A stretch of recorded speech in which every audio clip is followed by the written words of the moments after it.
dreamer, but my heart's of gold. I had a runaway. Picture a normal Tuesday.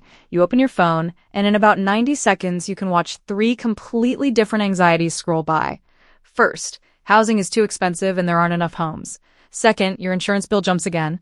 Third, a new drug might help people lose nearly a third of their body weight. And then casually, Silicon Valley is funding companies that want to slow aging itself. It's a weird mix, right?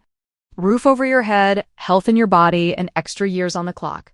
But it actually all connects. If life is getting longer and more expensive, then housing and healthcare stop being separate stories. Today we're going to move through that whole web: why home construction keeps falling behind, why homeowners insurance feels like it's on a rocket ship, why retirees are turning their houses into ATMs, and then we'll pivot into the medicine and longevity boom, from a new triple hormone weight loss shot to the billionaires trying to treat aging like a technical problem. And along the way, we'll ask the question that sits under all of it. When the cost of living rises and the length of living rises, what's the plan for regular people? Let's start with the foundation, literally. Housing construction is still struggling to keep up. New home construction isn't growing fast enough to meet demand, and single-family housing starts have even dipped recently. Builders are pulling back, managing what they already have, and trying not to get stuck with too much inventory. Which sounds like a business decision. Because it is. But it lands as a life decision for everyone trying to buy.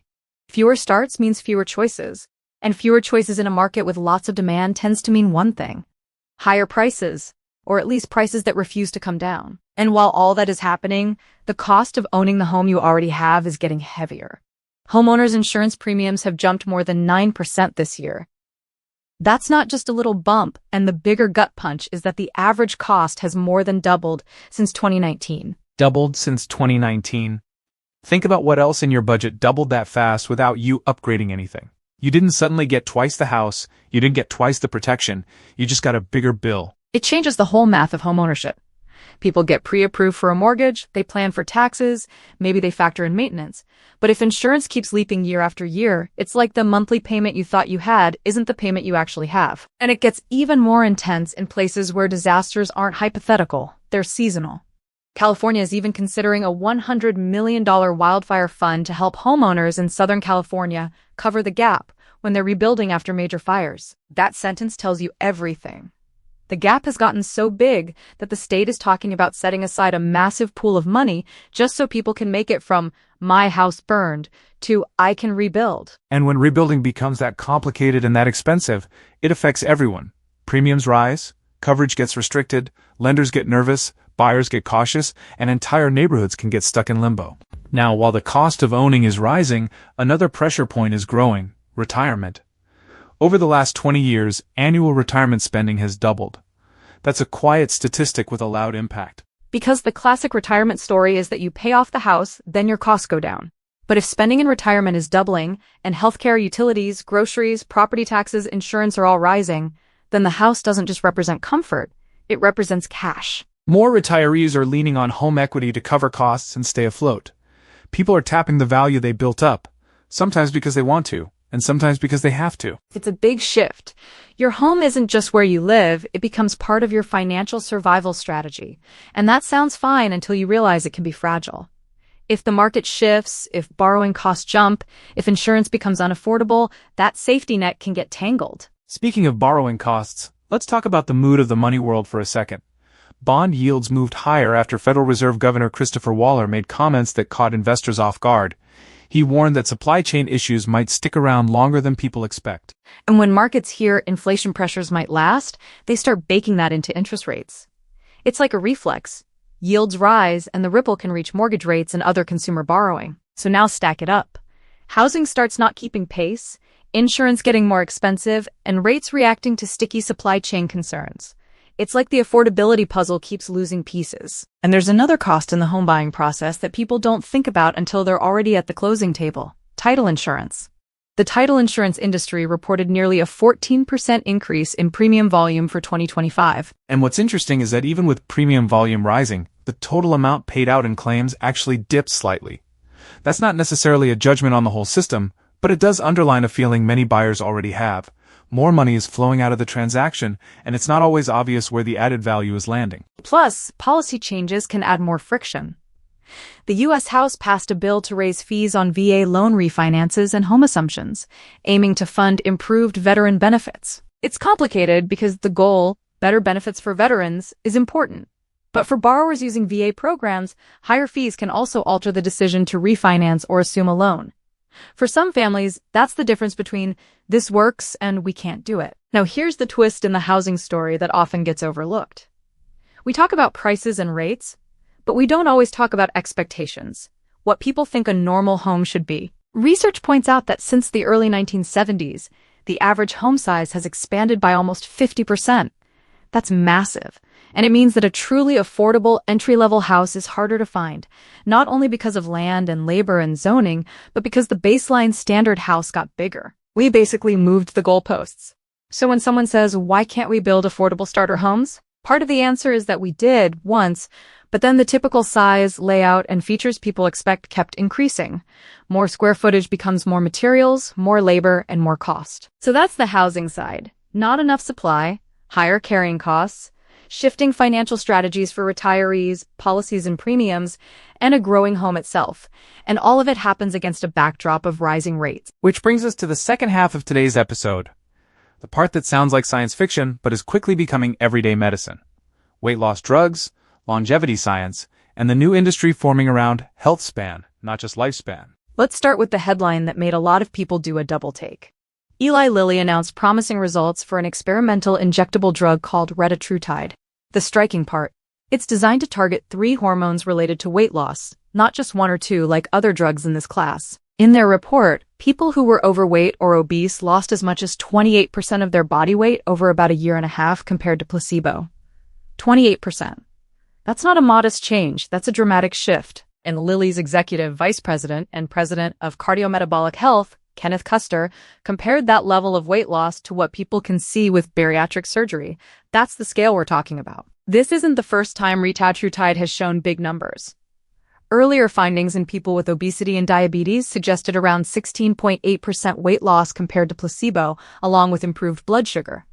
But this newer trial deliberately looked at people without diabetes to see how well the drug addresses obesity itself.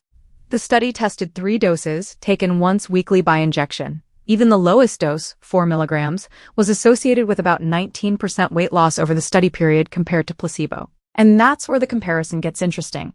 Lilly already has Zepbound, also known as tirzepatide, a drug targeting 2 hormones, GLP-1 and GIP. Retatrutide targets those plus glucagon. So now we're looking at a 2-hormone approach versus a 3-hormone approach. With so many weight loss medications arriving, injectables and pills, the obvious question is, what role will each one play? Do they all stay in the toolkit? Or do some become redundant? A huge part of that answer comes down to tolerability. These drugs can cause gastrointestinal side effects, nausea, vomiting, diarrhea, and people vary a lot in how strongly they experience them. In this retatrutide study, about 11% of participants on the highest dose stopped taking it due to side effects. That's roughly in the range of dropouts seen in tirzepatide trials. And in the real world, the dropout rate may be closer to 15%. So even with headline-grabbing results, there's a practical question every patient asks, sometimes quietly, can I stay on it? And then there's the bigger question, do you get more than weight loss? Some drugs are already earning extra labels. Novo Nordisk's Wegovy, for example, is approved not only for weight loss but also for lowering the risk of certain heart events and for liver-related conditions. Zepbound is approved to reduce the risk of sleep apnea. Both companies are studying whether these medications help with other conditions too. Kidneys, arthritis, even substance use disorders. And Lilly says they're continuing work to see if retatrutide has additional health benefits beyond the scale. There's also a head-to-head comparison underway. Lilly is directly comparing tirzepatide and retatrutide with results expected in late 2026 or early 2027.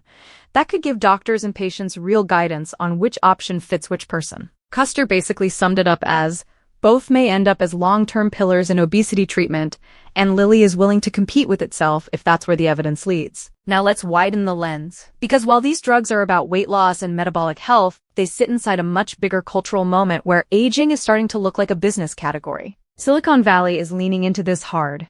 Sam Altman, the CEO associated with OpenAI, has invested $180 million into a startup called Retro Biosciences. The company has been valued around $1.8 billion. The vibe is clear.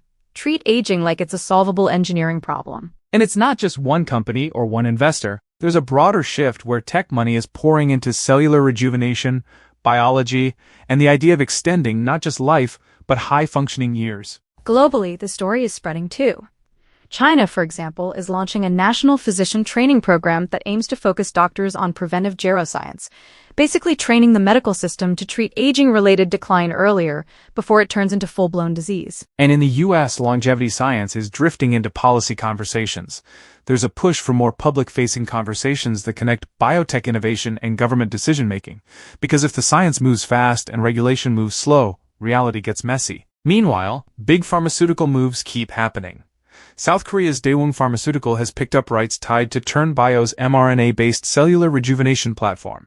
That phrase, mRNA-based rejuvenation, sounds futuristic, but it's essentially the idea of giving cells instructions that might help them behave more youthfully. And that takes us to the secret sauce conversations you hear all the time in longevity circles. Scientists are looking at centenarians, people who live to 100, and asking, what's different? One idea is that people who live extremely long lives may have unique metabolic fingerprints in their blood. But then you get the reality check. Cardiologist Dr. Eric Topol has a blunt message in all this.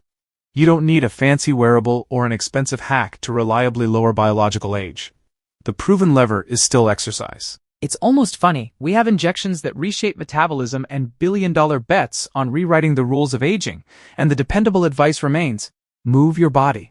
He points to a small set of simple habits that could add years, possibly a decade, to life. And of course, consumer culture grabs on fast. Longevity has entered skincare. Beauty brands are moving from basic hydration and glow marketing into biotech language, products framed around cellular health and the biology of aging. It's like the concept of anti-aging has upgraded from covering up time to negotiating with it. It's a funny mirror.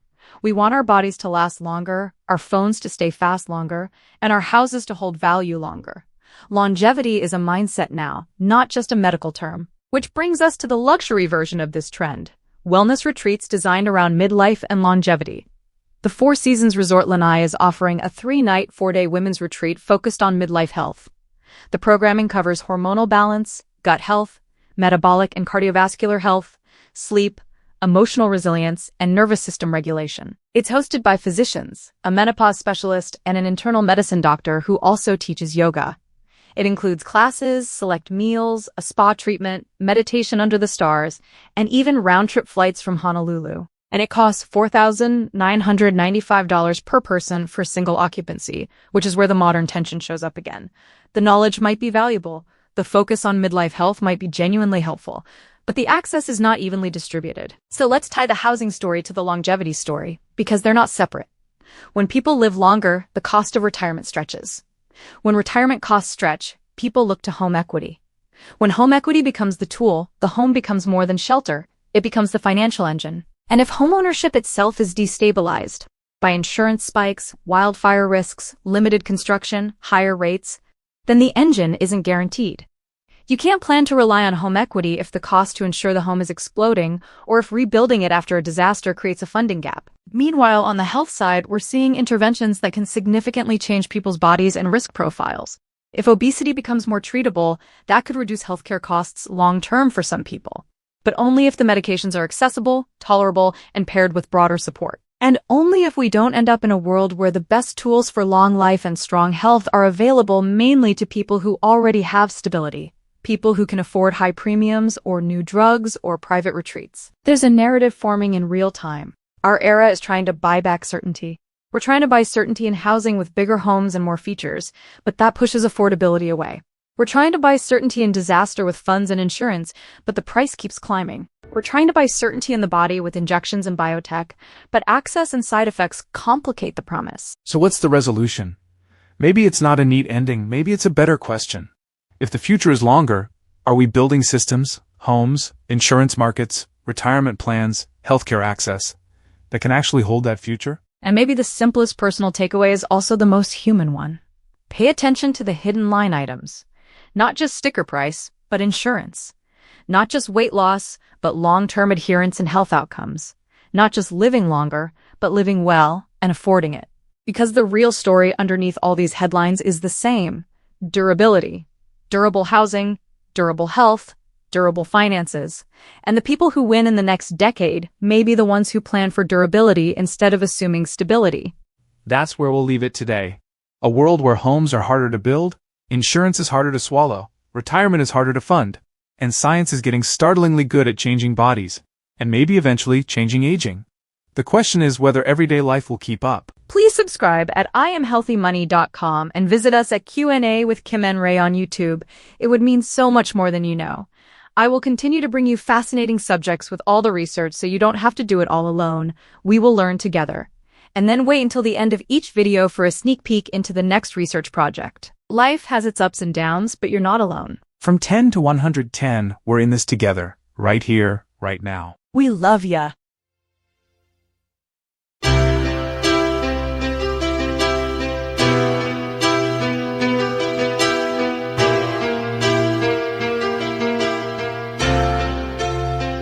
You know I'm a dreamer, but my